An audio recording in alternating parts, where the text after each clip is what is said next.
नमस्ते। आप सभी का फर्स्ट एनिवर्सरी स्पेशल एपिसोड में बहुत बहुत हार्दिक स्वागत है और गीता जयंती की सबको हार्दिक शुभकामनाएं। पिछले वर्ष गीता जयंती के शुभ दिन से ही भगवद गीता की ये श्रृंखला का शुभारंभ हुआ है, तो आज इस श्रृंखला की पहली वर्षगांठ हम मना रहे हैं। आपने अच्छे अच्छे कमेंट्स देकर मेरा उत्साह बढ़ाया। किसी ने पर्सनली मिलके, किसी ने बड़ी तत्परता से मुझे कॉल करके मेरे ये काम की सच्चे दिल से सराहना की। उन सभी को मैं बहुत बहुत धन्यवाद देती हूँ और आगे भी आप सभी का प्यार ऐसा ही मिलता रहेगा, ऐसी आशा करती हूँ।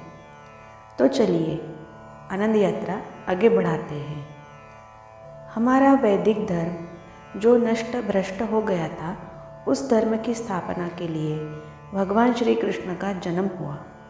ऐसा खुद भगवान गीता के 4 अध्याय के 7वें और 8वें श्लोक में कहते हैं।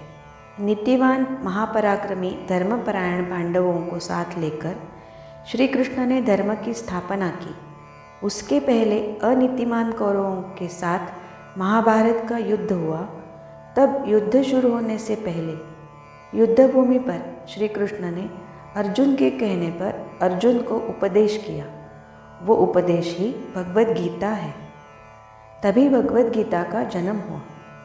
यही जन्मदिन को गीता जयंती कहते हैं। गीता जयंती यानी श्रीमद् भगवद गीता ये ग्रंथ का जन्मदिन, बर्थडे है। मार्गशीर्ष महीने के शुक्ल एकादशी को गीता जयंती होती है। इसे मोक्षदा एकादशी भी कहते हैं। महाभारत युद्ध शुरू होने से पूर्व युद्धभूमि पर भगवान श्री कृष्ण ने अर्जुन के सामने जीवन का अद्भुत ज्ञान का भंडार खोला। संपूर्ण जगत का, संपूर्ण जीवन का रहस्य बताया। अर्जुन को युद्धभूमि पर जीवन का रहस्य बताने की ऐसी क्या आवश्यकता थी, ये आप जान सकते हैं अध्याय 1 के मेरे 6 वीडियोज़ और अध्याय 2 का पहले वीडियो से। इसकी लिंक डिस्क्रिप्शन बॉक्स में दी है। अब आज के श्लोक सीखेंगे और जानकारी लेंगे। ओम श्री परमात्मने नमः। अथ द्वितीयोऽध्यायः। श्रीभगवानुवाच तस्माद्यस्य महाबाहो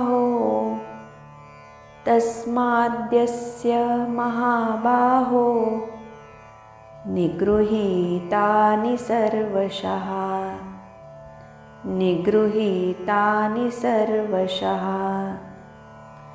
इन्द्रियाणीन्द्रियार्थेभ्यस्तस्य प्रज्ञा प्रतिष्ठिता।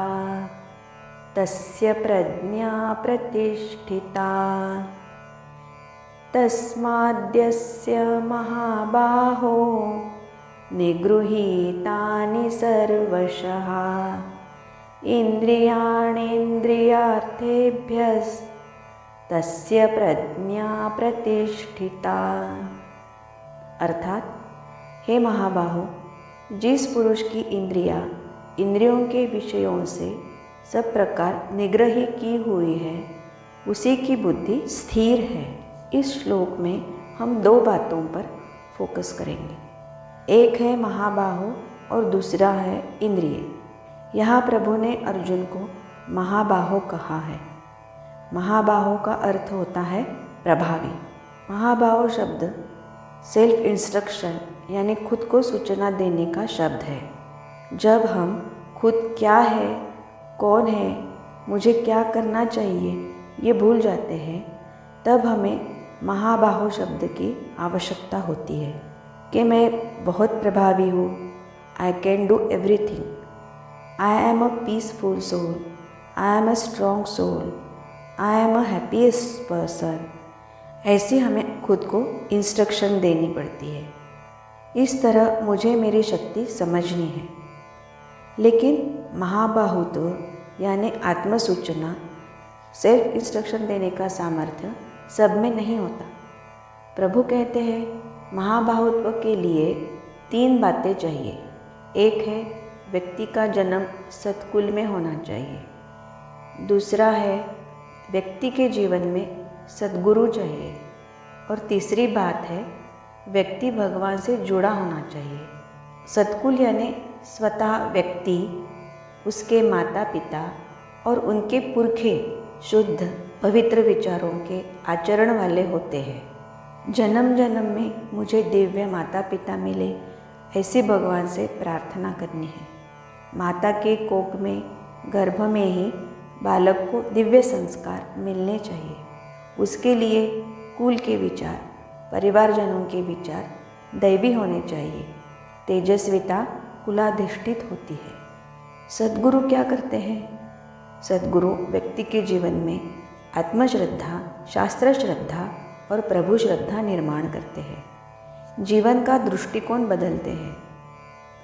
सद्गुरु दृष्टिकोण बदलने के लिए श्रद्धा, भक्ति, ध्यान और योग जीवन में लाओ, ये उपाय बताते हैं। योग यानी भगवान से जुड़ जाना। ये सारा जगत विषय है, क्योंकि मानव को 80, 90, 100 साल तक जीने के लिए अच्छी अच्छी चीज़ें चाहिए। जैसे बच्चे खुश रहे, इसलिए माता पिता उनकी रूम खिलौनों से, टॉयज़, कंप्यूटर, वीडियो गेम्स इत्यादि से भर देते हैं।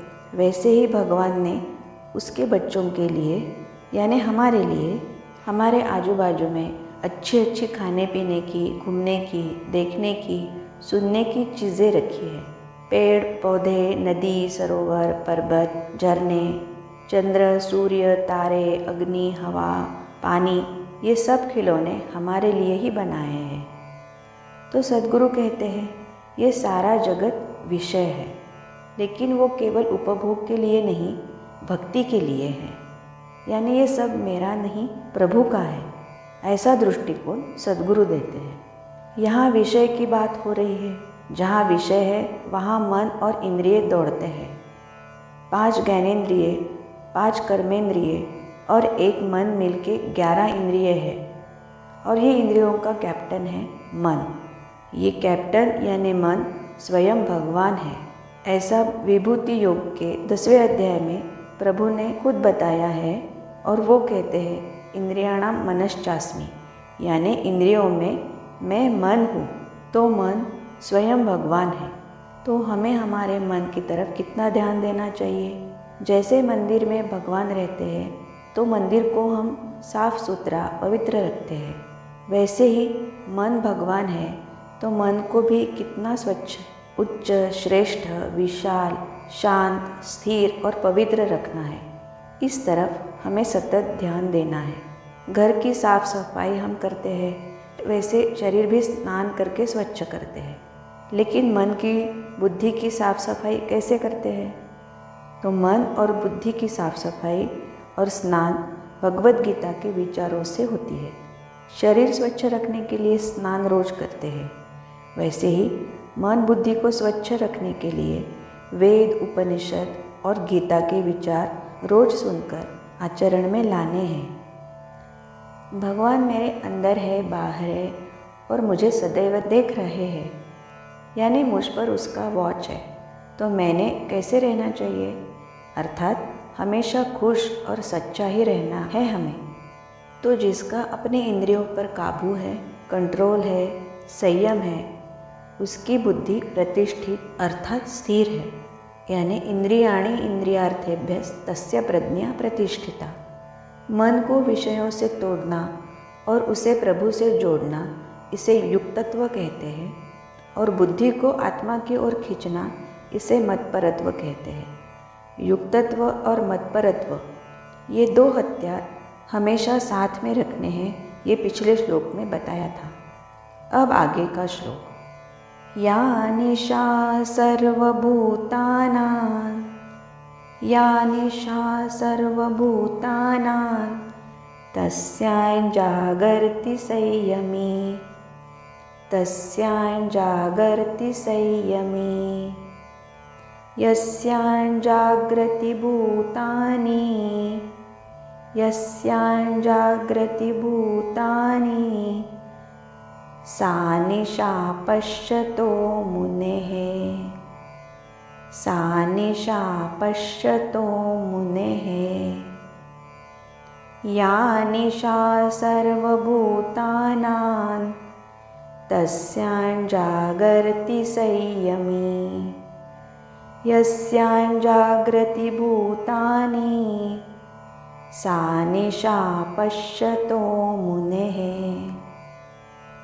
अर्थात संपूर्ण प्राणियों की, मानव की जो अज्ञान रूपी रात्रि है, वहाँ संयमी स्थितप्रज्ञ योगी जागता है, जागृत रहता है।